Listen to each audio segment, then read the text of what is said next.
So this is what, lecture 5.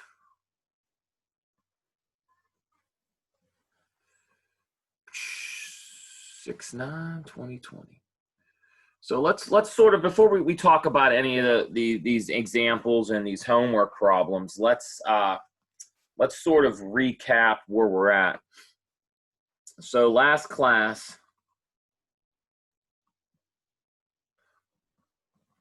what we tried to do is we tried to motivate and we defined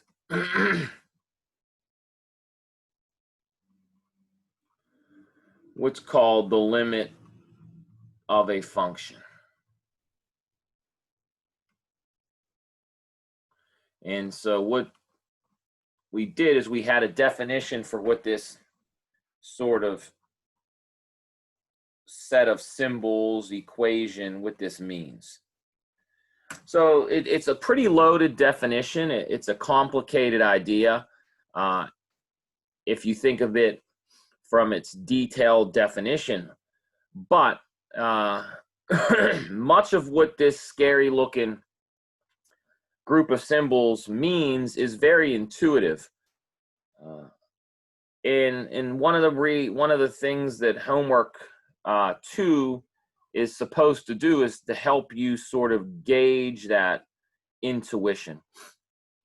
So let's look at some examples to help us sort of try to have a better understanding of this. So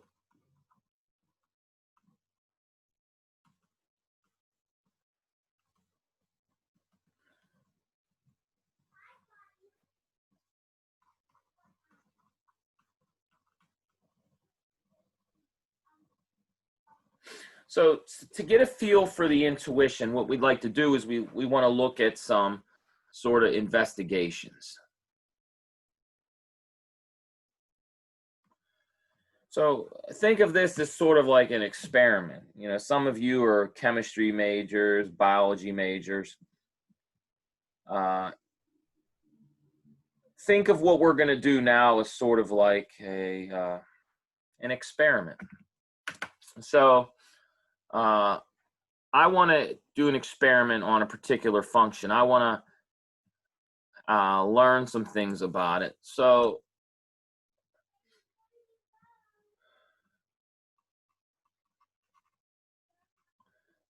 let's take the function f of x equals 2x cubed minus 5x. So here's what I'd like to know. When the input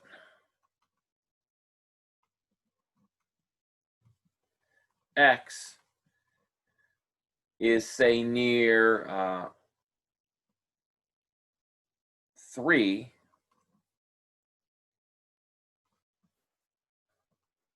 what can we say? Getting ahead of myself. What can we say about the output?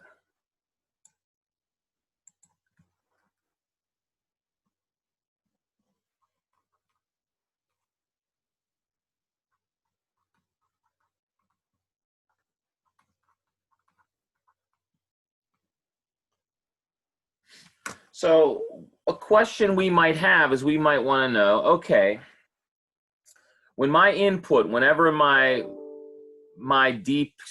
independent variable x is near some value, which here I'm asking to consider 3,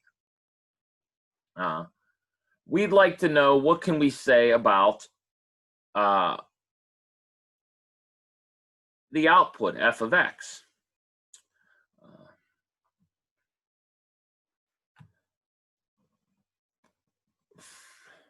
Now, before we do anything, think about how this might be a useful sort of thing to do in the real world. Imagine that this function gives you the temperature of some device, maybe a chip in a laptop. And as someone who builds laptops, you may be concerned that if this chip gets too hot or too cold, it might malfunction.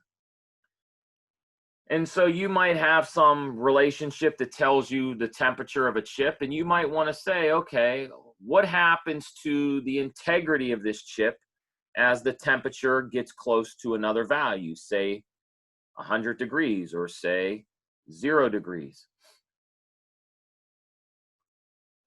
Perhaps you operate a business and you and your analyst are trying to figure out what price point should you choose for a particular product you're selling.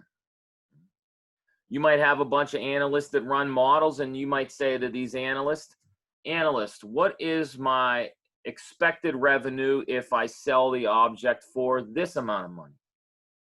Or what is my expected revenue if I sell the object for that amount of money? So in many ways, we can phrase these questions as questions of limits. What happens to the output when our input is somewhere? So one way we can investigate this is we can make a chart. So if I'm interested in what's happening near, so the operative word here is near. I'm not saying at 3, I'm saying near 3. And of course, that is a very arbitrary word, but I'll be clear what I mean by that in a second. So I'm going to make a table of values.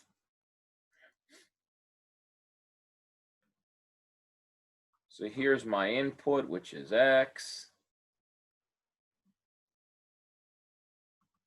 My output, which is f of X. And so what I'd like to do is I'd like to choose values that are close to 3 or near 3. So maybe I choose something like 2.9 and then 2.99 and then 2.999 or 2.9999, etc. And I want to think about what happens as these guys are getting closer to 3. So a very quick way of doing this is to use a calculator. And let me remind you how we might do this. So I'll go to Desmos. And I'll show you that in a second.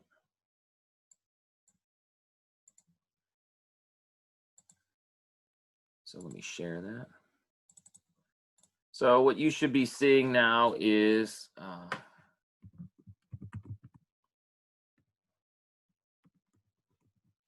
me typing in Desmos. I believe our function was 2x cubed minus 5x. Let me double check before we do anything. 2x cubed minus 5x, yes, very good. And so what I'd like to know is I would like to know what happens to these outputs when my input is close to 3. So one of the nice things I can do on Desmos, don't look at the graph right now. What I'd ask you to do is hit this sort of little gear button. And then once you hit that gear button, there's this button right here that allows you to look at a table of values. And so what I can do now is I can do exactly what my chart says. I can say, okay, what is 2.9 and then 2.99 and then 2.999 and then 2.9999. And then, of course, we can go one more time for good measure. And so when I do this, I get a table of values where the left-hand column is approaching the number 3, or it's getting close or near, if you will. And the right-hand column seems to be approaching some other number. And it doesn't take too much sort of ingenuity to guess that it looks like it's getting close to 39. So if I go back and plug these numbers in my chart, this one is 34.278. This guy is 38.511. 38.95108. 38.9951. And then we can even do the last one.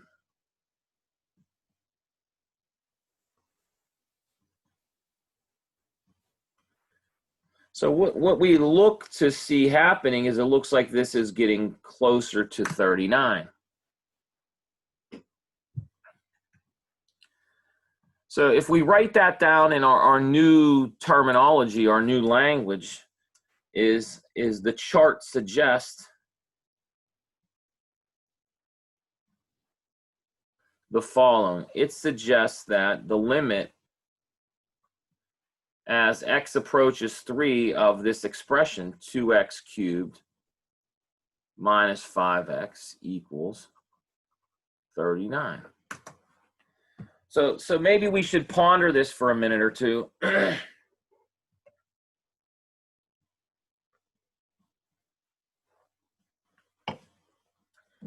Does anybody have a question or a comment?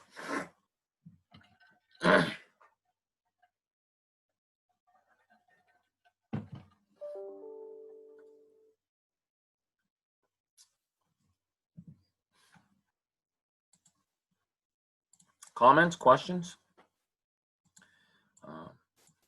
Okay, so what else is very interesting as well is what I'm going to do is I am going to go back to Desmos for a second.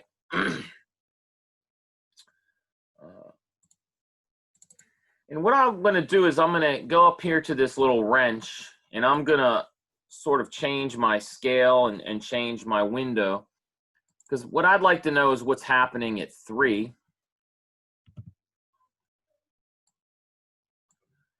So what's interesting, if what I'm going to do is I'm going to put a comma f of a here.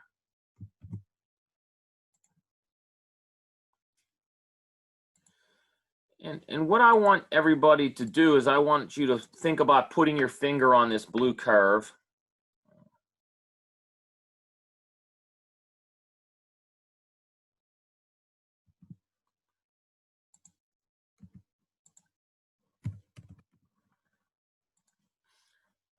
And we'll illustrate this blue curve. Let me change this window a little more.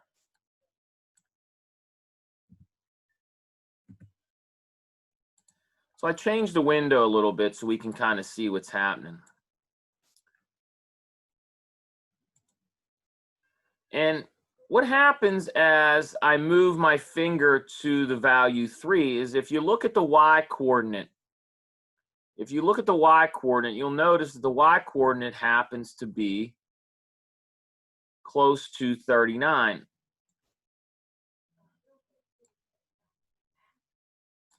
And in particular, what happens is when I'm actually at 3,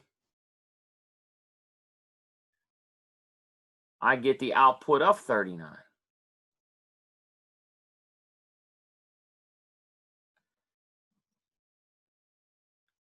So again, the visual that what you'd like to think about is if you put your finger on the blue curve and follow the blue curve where the x value, your input, is approaching 3, you ask yourself, what happens to the output, the y value? Well, turns out that it's 39. Does anybody have a question about this?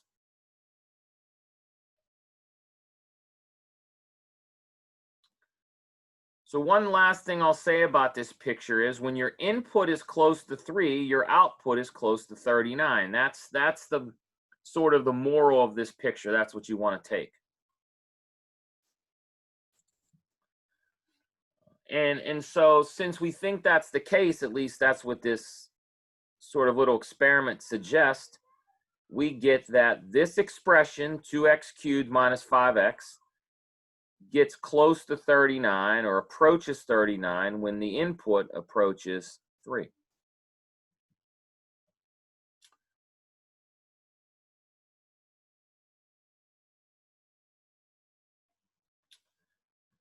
Okay, all right. Does anybody have a question about this?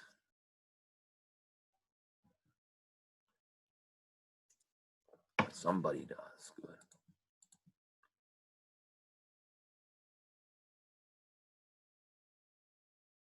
So someone asked, can you use a different input? I'm not quite sure what you mean by that. Nah, do you mean because like on the homework I use the input of 2 instead? Or do you mean or maybe do you mean could you've chosen maybe something besides 2.99s? Is that maybe what we're getting at? I mean, I could have, there was nothing special about 2.9. You could have put numbers that were close to 3, that were bigger than 3 as well. You could have done like 3.01 or 3.001. Or you could have said, I don't even want to investigate what's happening at 3. Maybe you want to investigate what was happening near 1, and then you could plug numbers in that were close to 1. You could do that if you'd like. I just said in this particular problem, we would investigate what happens near 3. But there was nothing special about that. It's just the first number that came to my head. Does that make sense? All right, good. All right, any other questions? All right, now, so what happens though is we sort of lull into this false sense of security with this, because what happens is you as the student will say, well, okay, I get it now. If I would have just plugged 3 into that expression,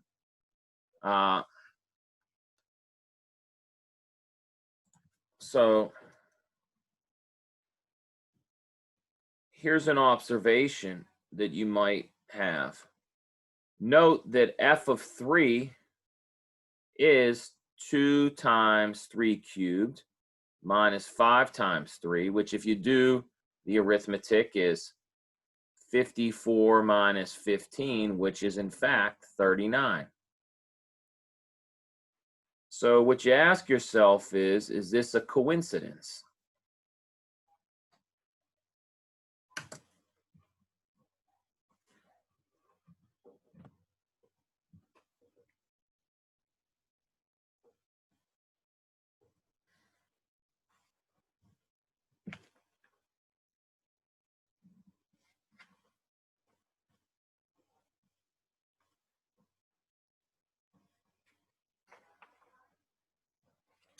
All right. So let's do another example of a similar flavor.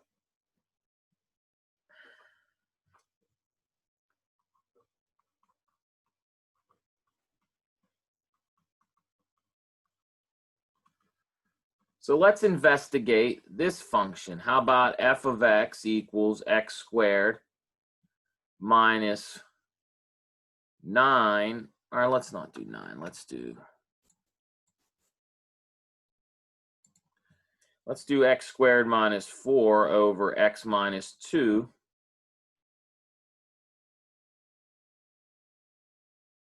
near x equals 2.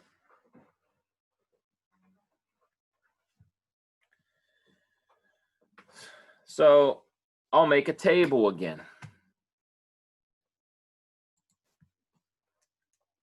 So here I'll put my x's, here I'll put my f of x's. So I want to do near 2. I don't want to do at 2. But if I do near 2, maybe I have 2.1, 2.01, 2.001, 2.0001. So if I go to my calculator, which I'll do quicker this time just to sort of speed the process up. If I go to my calculator and compute these numbers,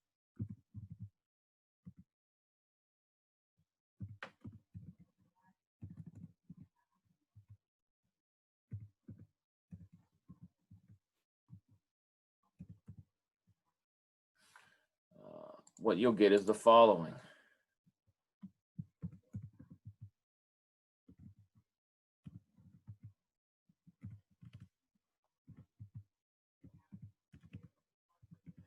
So when I plug these numbers in, I get 4.1, 4.001, 4.001, 4.0001. So it looks like as I'm going to 2, this is going to 4. And just for full clarity, let's do another table here, just so maybe this makes sense for Emily, your question you had before. I don't know if this will help clarify or not. What if I came from the other way, like 1.9, 1.97, 1.995, 1.9998. So I'm just randomly picking numbers that look to me like they're going towards 2. Just picking these off the top of my head. There's nothing special about them other than as I go down the table, they are going towards 2.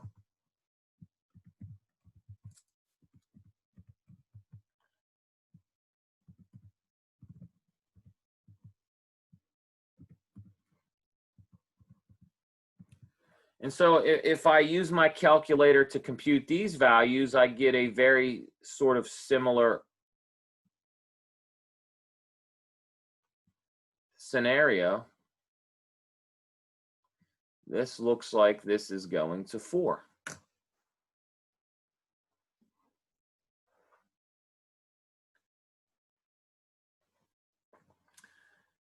So what I can conclude from these tables is a sort of good guess. So it looks like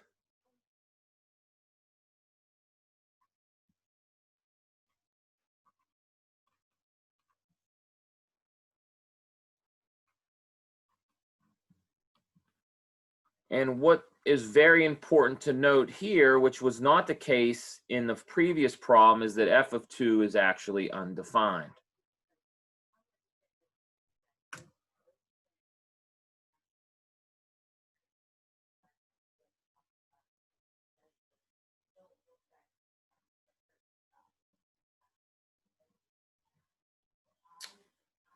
Does anybody have a question about this? So let me reiterate this point, and this is what happens with students, is if I look at the previous example, you might be led down this false tunnel that if you want to figure out what a limit is, you take this number and plug it in because it worked in this particular problem. And I said, is that a coincidence? Because that same little trick will not work here. I can't plug 2 into this expression. Oh, by the way, I forgot to write this down. Excuse me. Poor form by me. I can't just plug 2 in to get 4.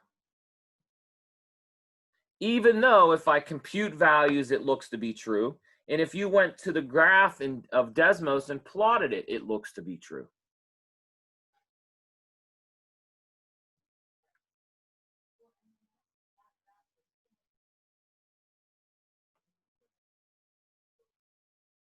Does anybody have a comment or a question?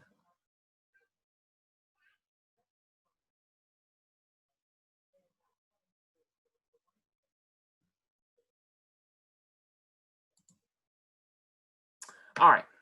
So good. We'll move on. And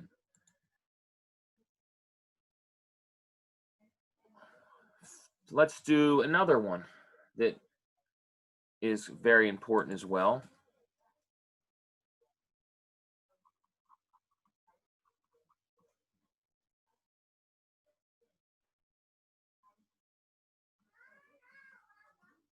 So let's phrase this question a little different. What can we say about the limit as x approaches 0 of the sine of x over x?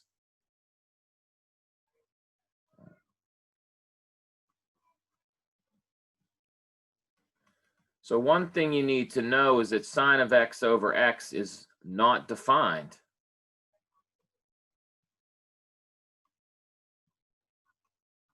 When x equals 0. However, if we perform an experiment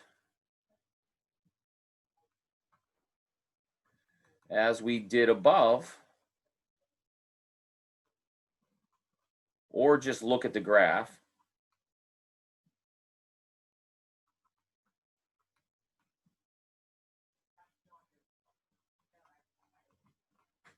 what we conjecture is the following. We would conjecture that this limit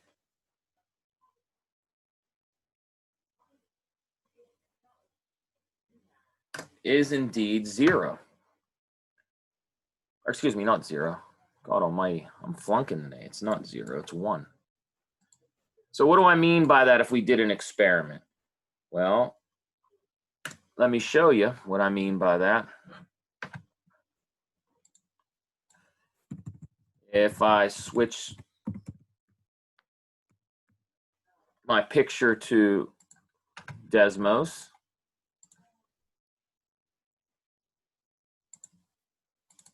here's what the graph looks like. And if I put my finger on the curve and move it towards 0, you'll see that the y values seem to be approaching 1. And that happens if I come from either way. Look at the y values. They seem to be getting closer and closer to 1. If I make a little table like I did before, if I do something like 0.001, 0.0001, 0.00005, look now, the computer is not even making any sense. It's just lying. It's rounding. It doesn't even know what it's doing.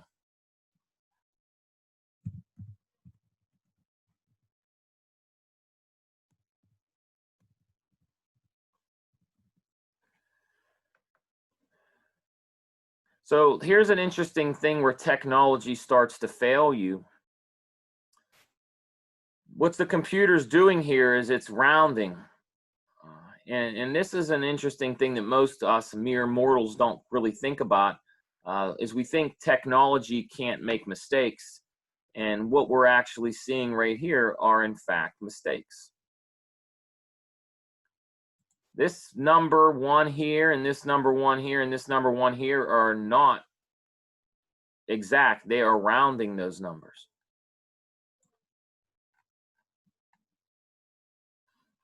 So this is a good example for you to consider of where technology is limited.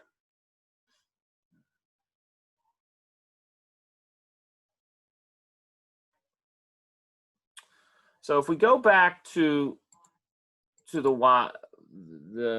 whiteboard, here's a moral.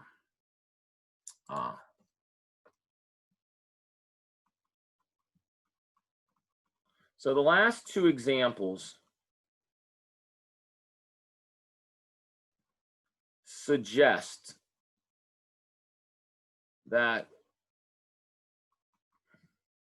to investigate limits,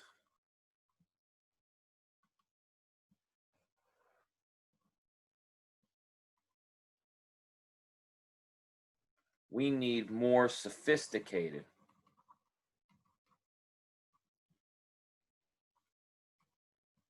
methods that are what we would say logically sound.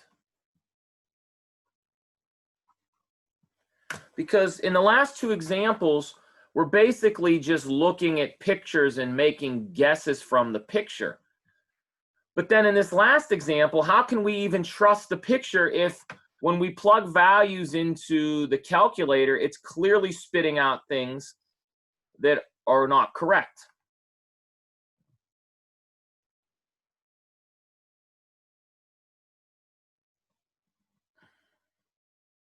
So what I hope you'll do is I hope that you will appreciate that calculators, while are useful tools, they are not sophisticated enough all the time for what we want to do. Now, that doesn't mean we should hate calculators. We love calculators. They're great tools to investigate, but they are limited.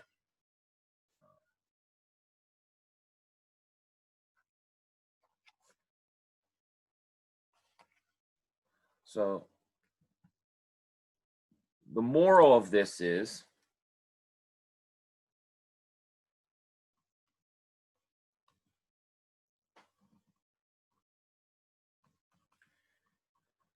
we must develop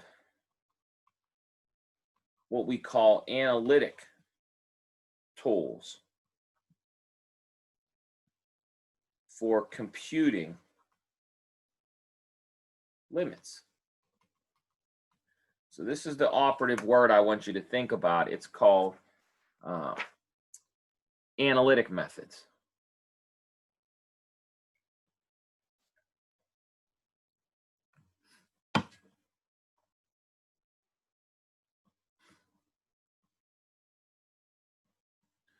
So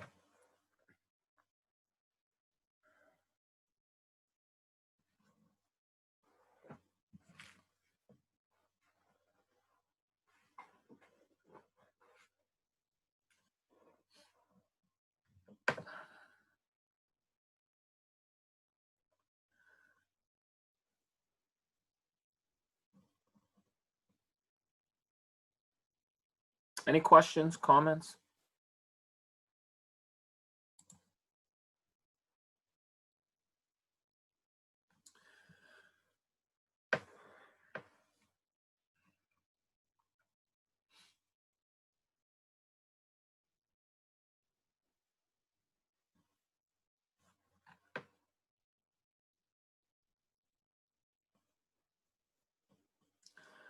Okay, so before doing that, let's just take a look at the last couple homework questions, just in case anybody still has a question about them.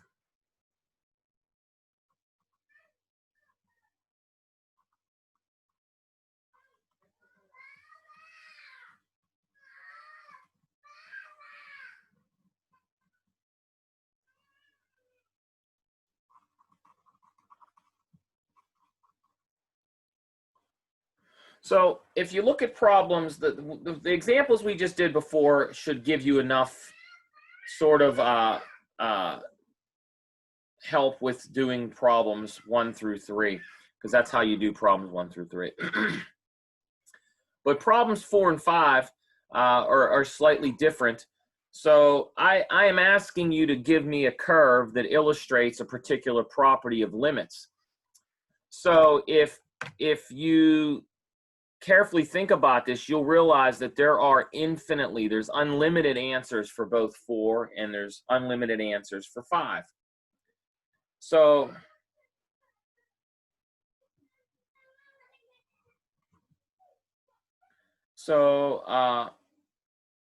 let's do one. So let's look at a curve that satisfies this particular property. The limit as x goes to 1 of the expression has to be 3. So let's phrase this problem, or let's write it out this way. So a curve that satisfies this might look like the following. So what I'm going to do is I'm just going to draw an xy axis, and I am going to draw my curve so that it satisfies this particular limiting property. So this property requires one thing. It requires that when my input is near 1, my output must be near 3. So one example might be this.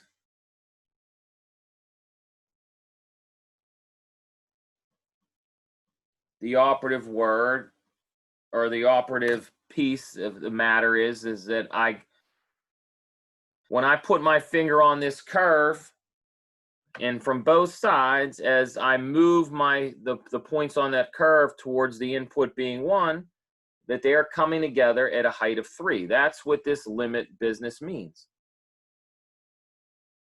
That's one option. That's not the only option. We can draw a sketch of something else that satisfies this property.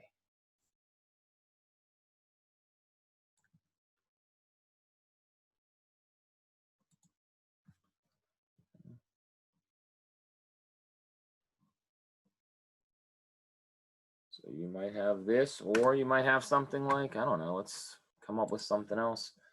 How about something that comes up like this? That satisfies the limit property.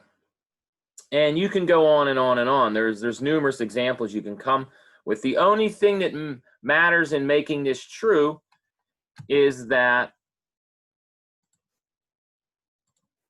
sort of everything in this circle is near 3, and everything in this circle is near 3. That's really what you're interested in, and what's happening in that circle. When the inputs are within that circle, are the outputs all near 3? And if so, then that's good. I don't know that this makes sense. It might be like a poorly worded question, but I hope that you'll at least think about it, and maybe if you have more questions, you'll let me know. I want you to get a feel for what does it mean to visually see limits. And so that's what we're doing with these problems here. Does anybody have a question?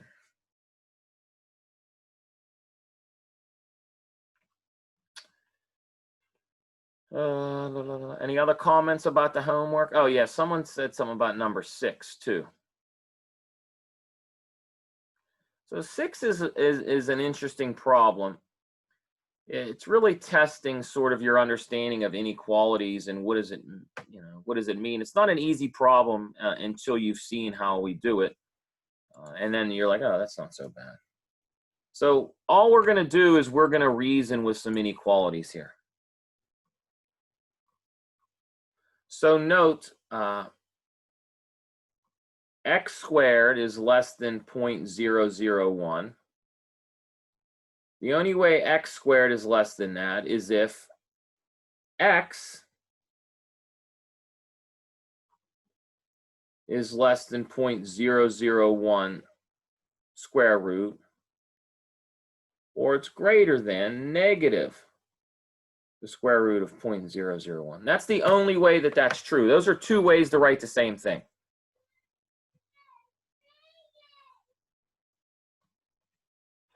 So all we're saying is the following, is thus, if we choose x in absolute value to be less than this, we know that x squared will clearly be less than this. So what this exercise is doing is it's asking of you to be familiar with working with inequalities. And what happens is it's typically something that we struggle with when we're in a class like this. But it turns out that as we move forward, the better we are with our number sense and our ability to understand how inequalities work, then the easier these ideas will become, is a good way of thinking about it. Another way to think about this problem would be to draw sort of a picture. So if you bear with me, I'm going to go to Desmos for a second.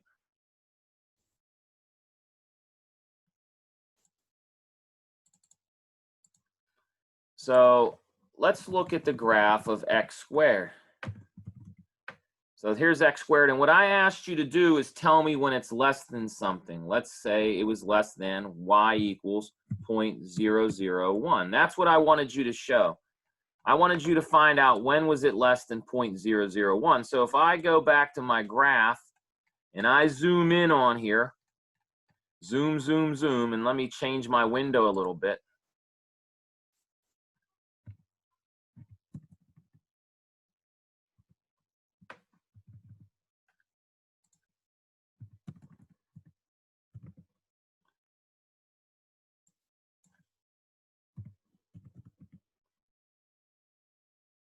So I'm changing my windows around here.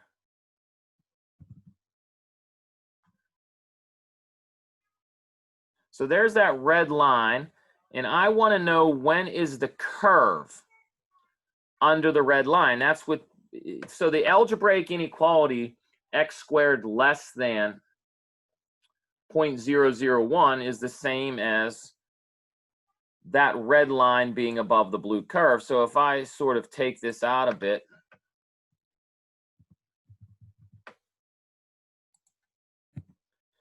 you'll start to see what I mean. So I want to know, when is the red line above the blue? Well, you'll see when it's above here and here, 0.03162. That's where they intersect. And if you go to a calculator, what you'll find is that the square root of 0.001 is in fact 0.031. So this number right here, 0.031 and negative 0.031, that is nothing more than the square root of 0.001. So this is the graphical interpretation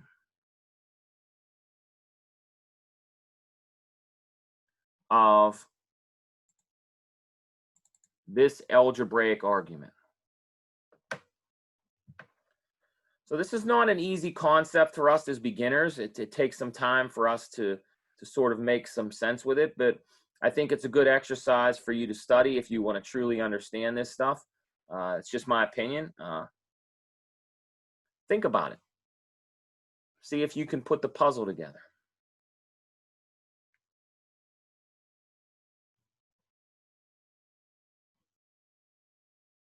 Okay, does anybody have a question about this example or any of the homework problems before we move on?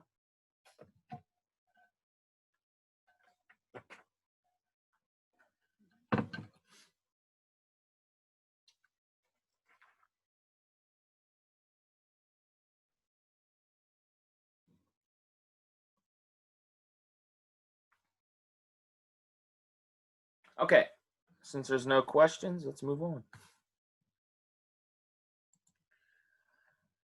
So what we're going to do now is we are going to talk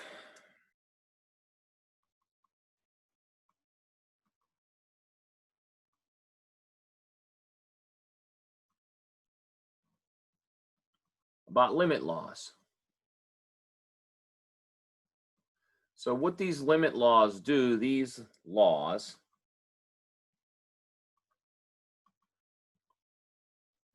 what they do is they provide us with tools for computing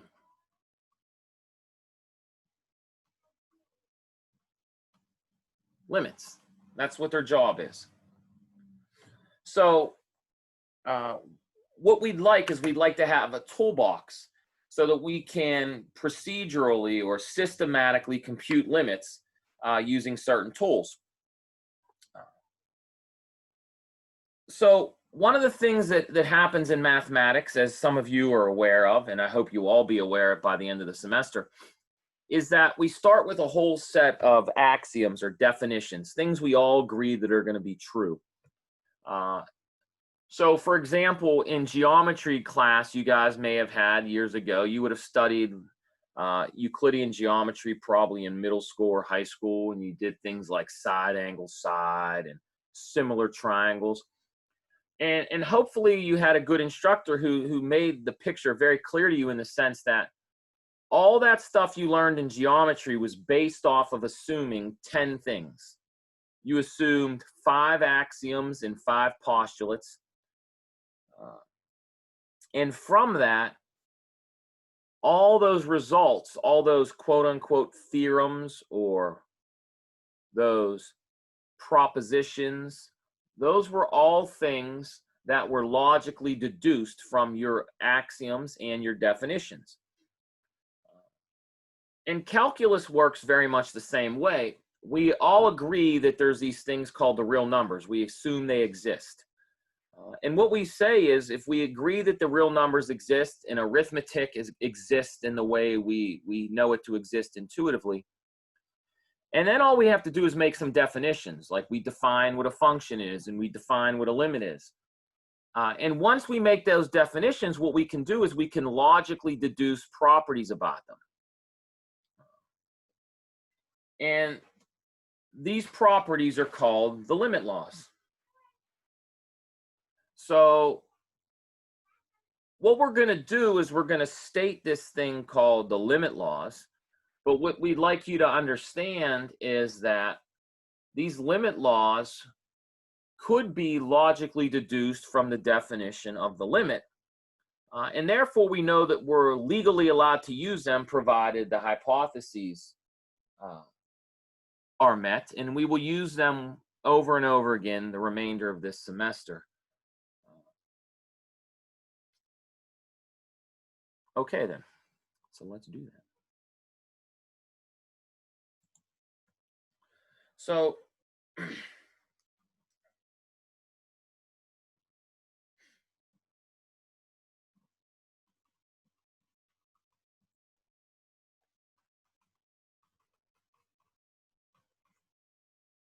what we have to do is we have to make an assumption. So what we do is we assume that we have two expressions. We'll call one f and we'll call the other g.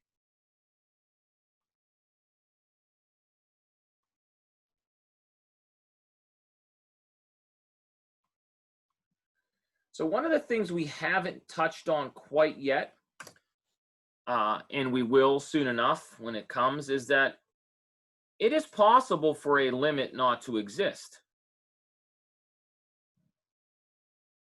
And we'll get to that soon enough.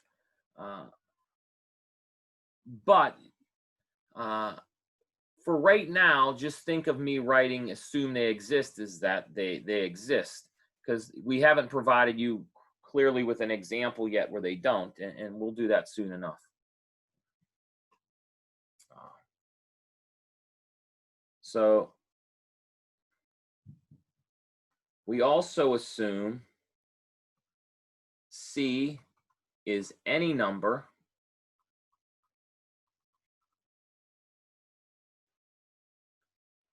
and N is a positive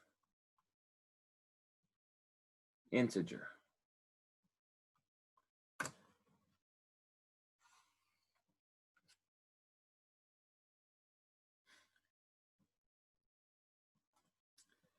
All right, so here's what we have, what our limit laws tell us.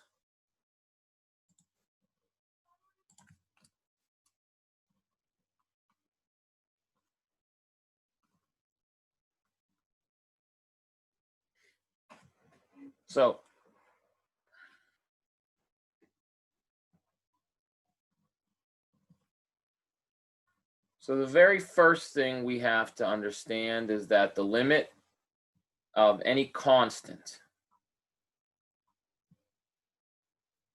is just itself.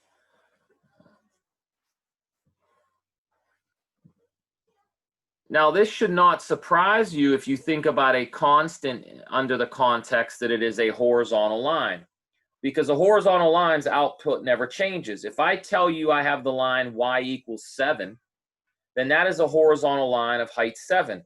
So it doesn't matter where your input is, the output is always at 7. So how do we write that as a abstract fact? We write it in this manner right here.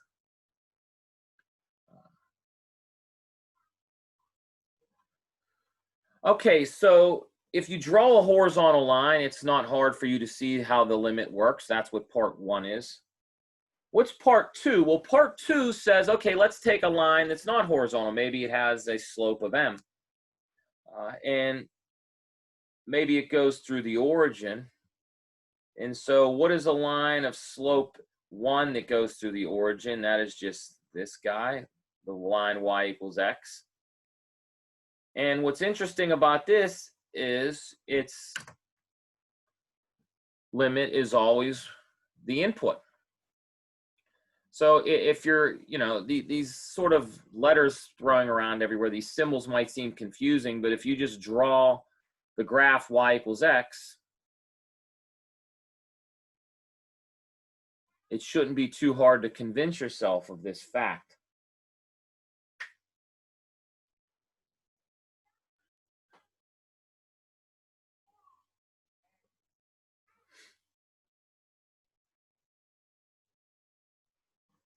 Okay. Then the next very useful property that we'll use over and over again is the following. If I have the limit as x approaches a, and I take either the sum of two expressions or their difference, then the limit can be computed as we would hope that we can do each piece separately.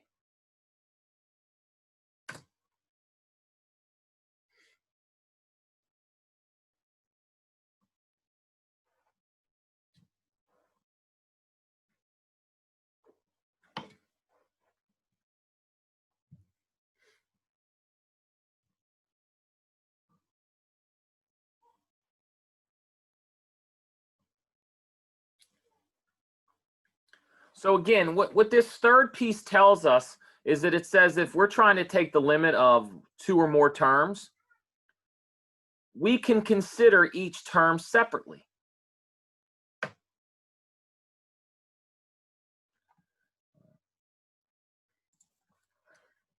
And then, of course, it shouldn't surprise us that if it works for sums or differences, it could possibly work for products.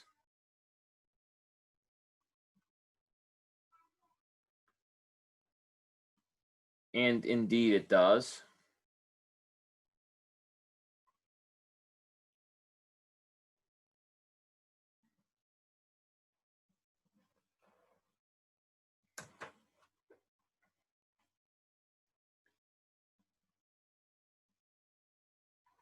And then if it works for products, you might say, okay, I guess maybe it should work for the ratio of two expressions. And it turns out it does. So if I have two expressions, one f and the other g, and I take their ratio, or I divide one by the other, turns out I can take the limit of each piece.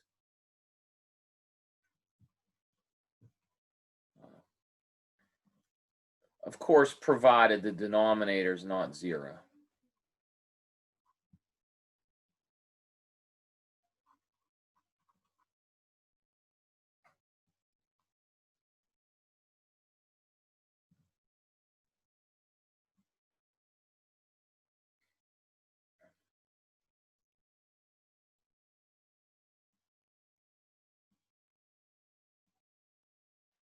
And then the last two are just extensions of sort of 4 and 5.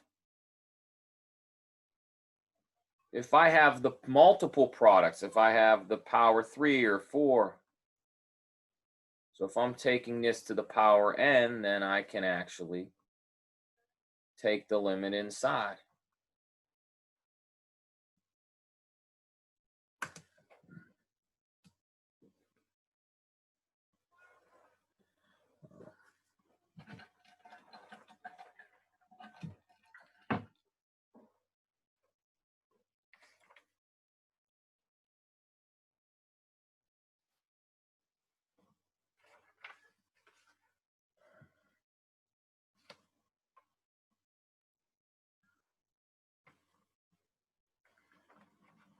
Okay, so we have one more to state. And by the way, this gets overwhelming. I understand that. Am I going to ask you to recite these? No.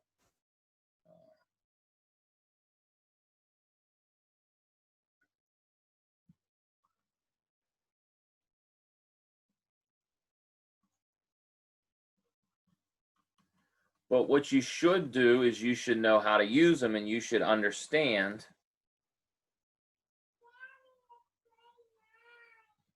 You should understand how they are going to make your life very simple in a few moments. So let's not waste time on stressing about these. Let's ask why they're important.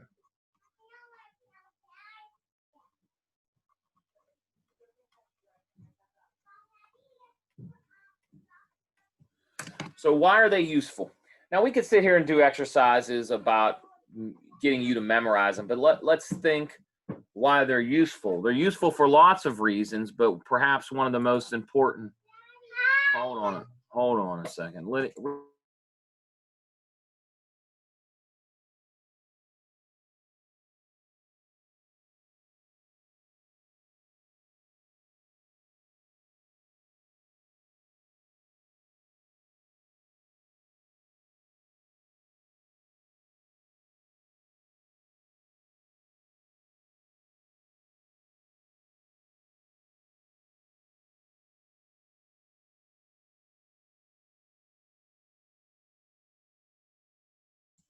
All right, I'm back.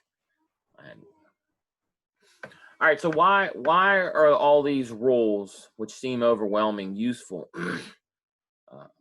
What they do is they provide us with shortcuts for logically deducing the value of a limit.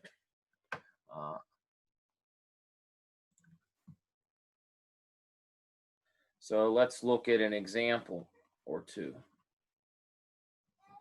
So suppose you want to take the limit as x approaches, say, 2 of 3x plus 5. Now, if I asked you to study this limit, you might do what we did on the homework, or you might do what we did in the beginning of class. But by the limit laws tell you that you can break this thing down. For example, you can take the first piece, take its limit, and then take the next guy's limit, and then add them together. And then it says you can write this guy as this.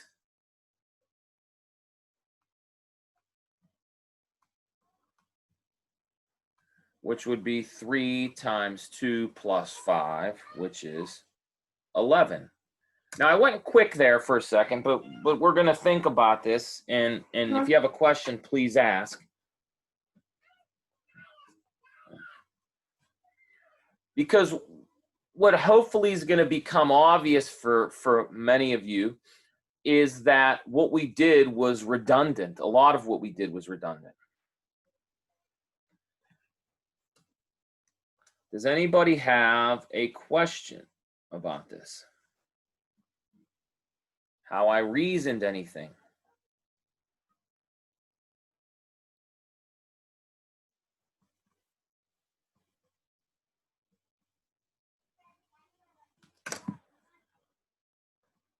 So if we go to the problem that we did earlier,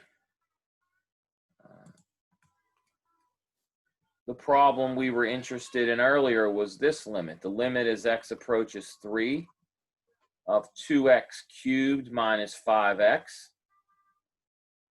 We guessed that this was 39, and we think it's a good guess, but let's see why. If I apply my limit laws, this is the limit as x goes to 3 of 2x cubed minus the limit as x goes to 3 of 5x. And then my limit laws say that this is, I can pull out a 2, and then this is the limit as x goes to 3 of x, the limit cubed, and then this is minus 5 times the limit as x goes to 3 of x.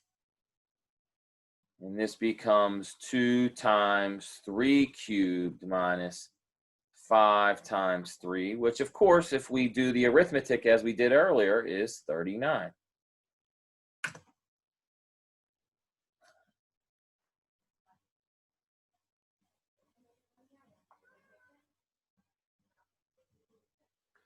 Once again, if you study this example, you will come to the conclusion that much of what we did was redundant. In fact, the limit laws made almost all of this computation redundant.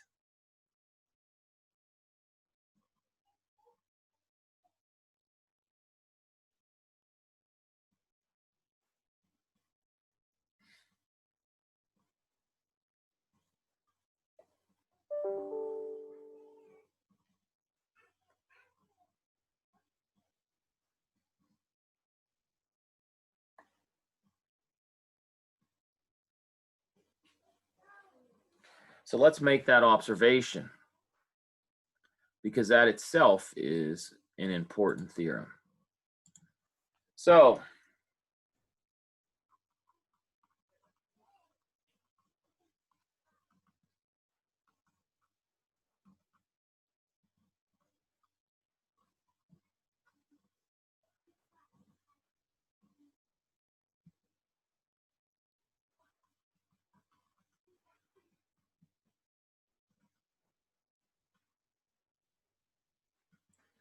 the limit laws made much of that unnecessary.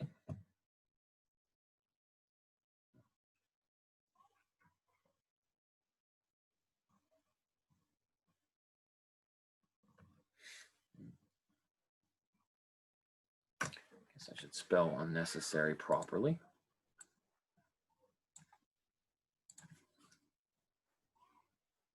What is it? 1C, 2 S's.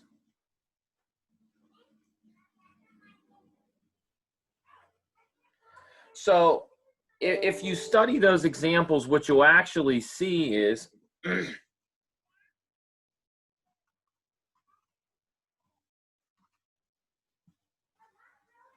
limit laws make computing limits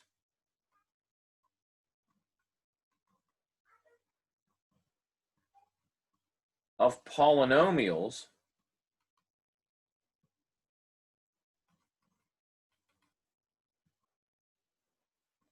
nothing more than a direct substitution. So I'm going to flip back in a second to explain to you what I mean by that.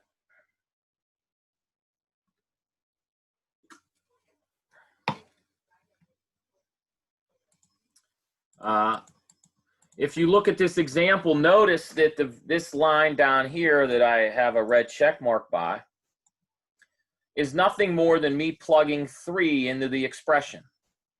That's it. The limit laws verified that these 2 intermediate steps were unnecessary. If I go to the previous example, you see the same thing. This line here where I have the red check mark is me plugging the limit value into the expression, making the 2 previous steps redundant.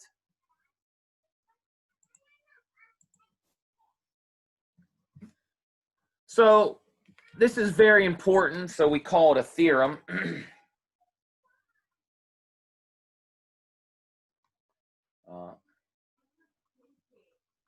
For any polynomial p of x, the limit as x goes to a of p of x is just p evaluated at a.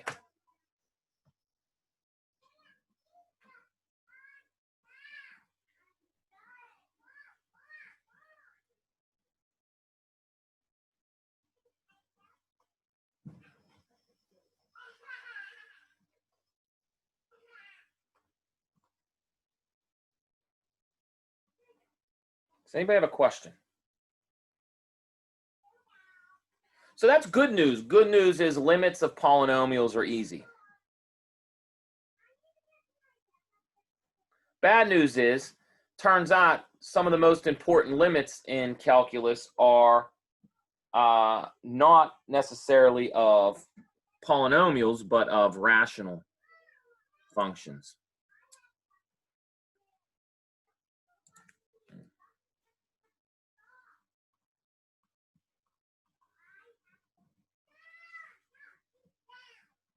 So what about other types of functions? So let's look at, let's start with rational.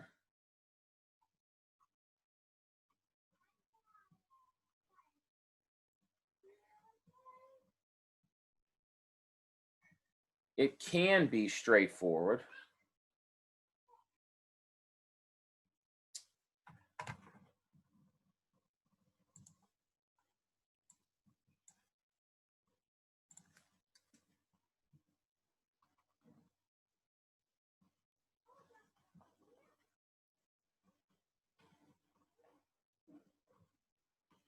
but not always. So let's look at an example real quickly.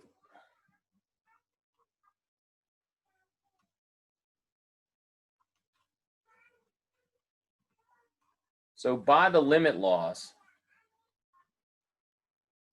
let's look at this example. The limit is x goes to 1 of x squared minus 4 over x minus 2. By the limit laws, this is equal to the limit as x goes to 1 of x squared minus 4 over the limit as x goes to 1 of x minus 2. And if you plug in 1, you get negative 3 over negative 1, which is 3.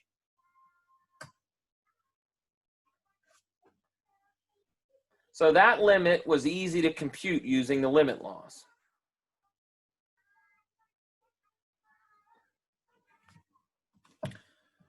However, we'll put this in red because it's like a damn stop sign. However,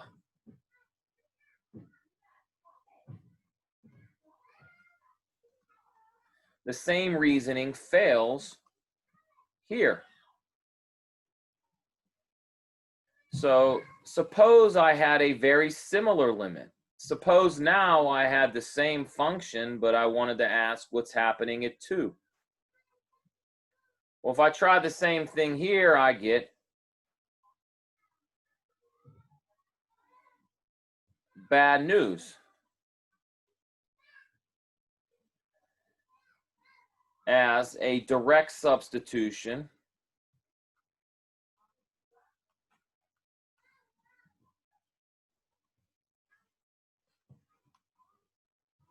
gives 0 over 0. That's undefined.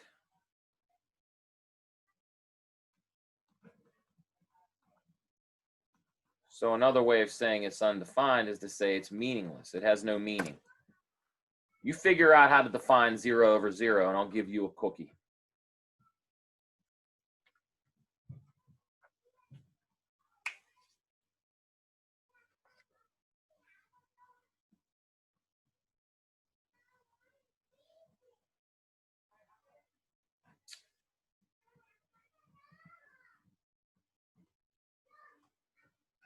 Does anybody have a question or a comment about these last two problems? What I'm trying to, sort of the point I'm trying to make?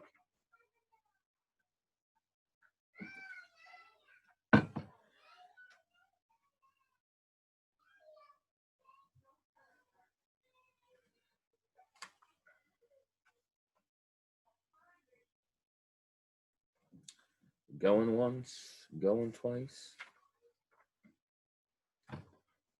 All right, so we need another tool because the limit laws just don't have all the tools we need. Our toolbox needs to be enlarged.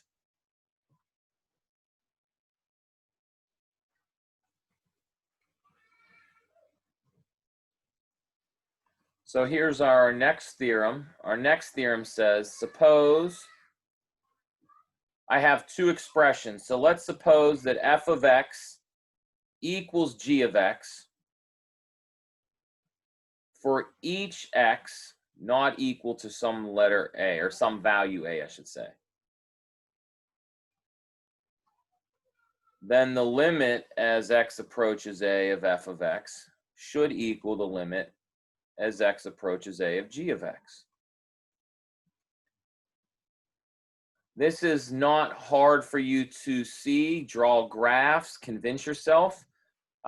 This is a theorem that we will use over and over and over again. And by the way, when I say it's not hard to see, and then I follow it up by saying draw a graph to convince yourself, I'm not saying you're going to do it in 30 seconds. But what I'm telling you is if you actually suffer through the joys, as it were, of learning, then you will figure it out. You have to do that. You have to go to Desmos, or you have to sketch curves. You have to think about what these sentences mean. I can't do it for you. I am encouraging you to do it. And I promise you, if you do that, this will make much more sense. That said, basically what this theorem's telling you to do is it's saying that lots of limits can be computed if we just do some algebra first. I repeat, this is saying if I start with one expression f and I do some algebra, whatever that is, or I do some manipulations and rewrite it in terms and call it g or what if you will, or rewrite it, then I can apply this theorem. So how do we use this theorem? Well, here we go. So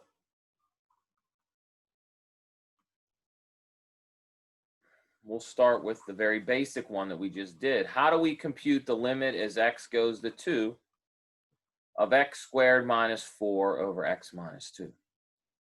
Now, earlier in this lecture, we conjectured that this limit was 4. We conjectured it by drawing a graph and making a table of values, and we're pretty confident this limit should be 4.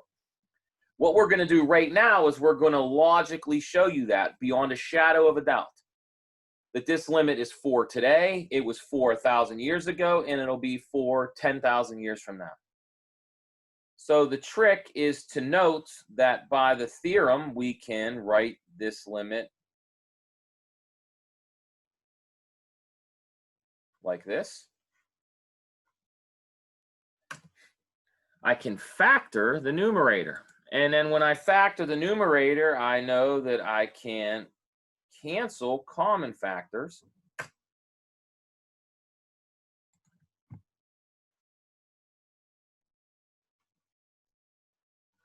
And then my limit is reduced to this, which is very easy. This is just 2 plus 2.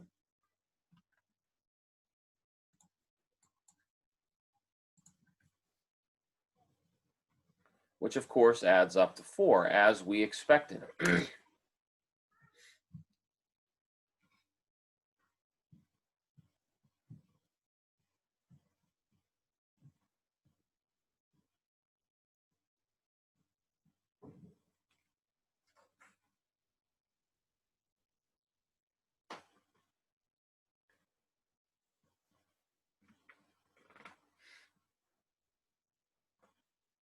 Does anybody have a comment, question about this?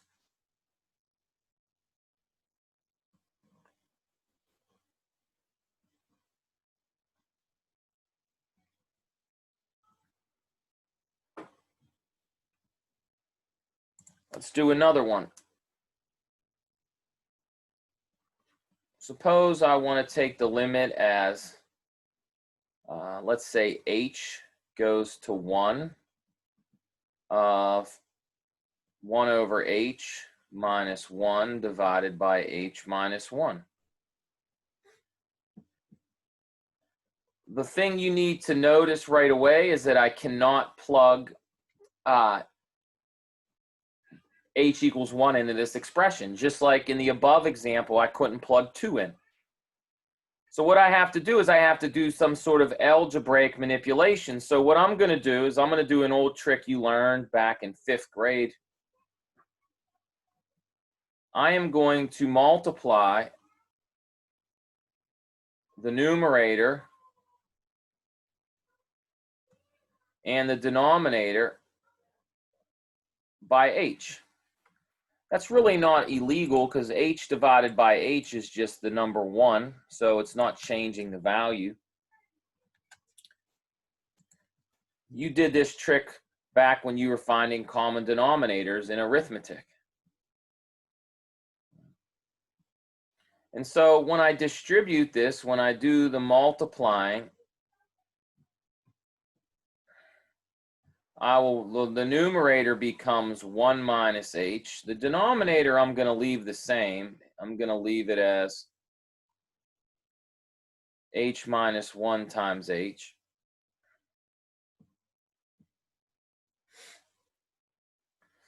And if you're trying to compare this example with the first example, you might think things cancel right away, but it's not going to cancel yet. I have to do one more modification before I get a cancellation, I need to rewrite the numerator. And the way to do that properly is to quote unquote factor out a -1, and that gives me this.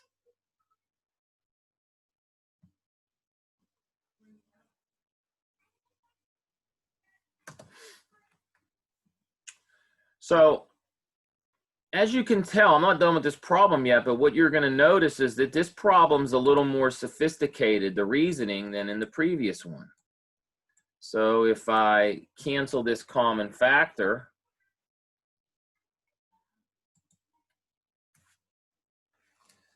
I am left with this limit. Oh, I wrote 0. Hold on. This is a typo. No one yelled at me. You guys, this should not be 0 here or 0 here. This should all be limits at 1.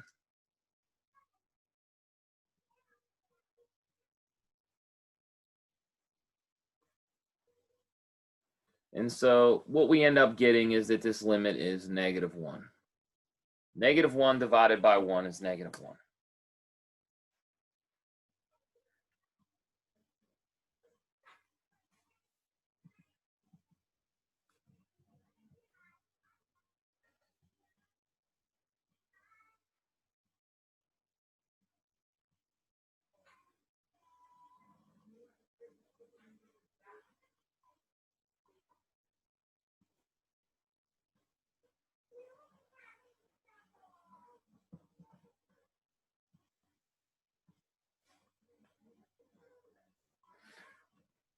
Does anybody have a question, comment? All right, let me reiterate this again. You don't learn this by watching me. It helps to watch me do it. It helps to go on the internet and watch people do examples on YouTube or Khan Academy, or to get tutors. But the only way you really learn this is if you do it yourself. So that's what I'm going to ask you to do on the next homework, is to do this kind of stuff yourself. Does anybody have a question or a comment?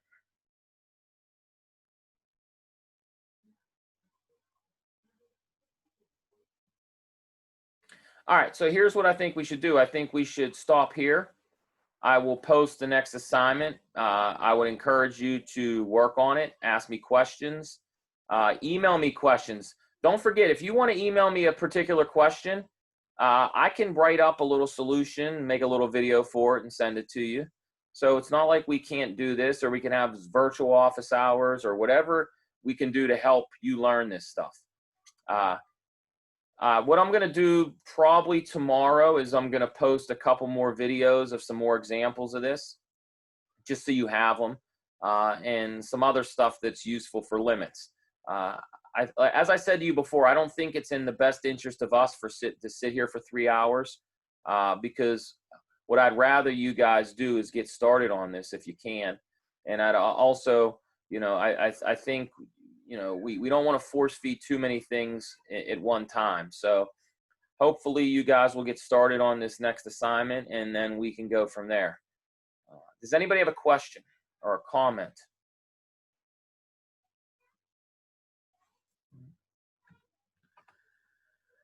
All right, so if you guys don't have questions, I'm going to end this, and then I will post some stuff to Canvas shortly, and then we will meet again Thursday. All right. All right. Questions in 5, 4, 3, 2. All right. I will talk to you guys Thursday. Take care.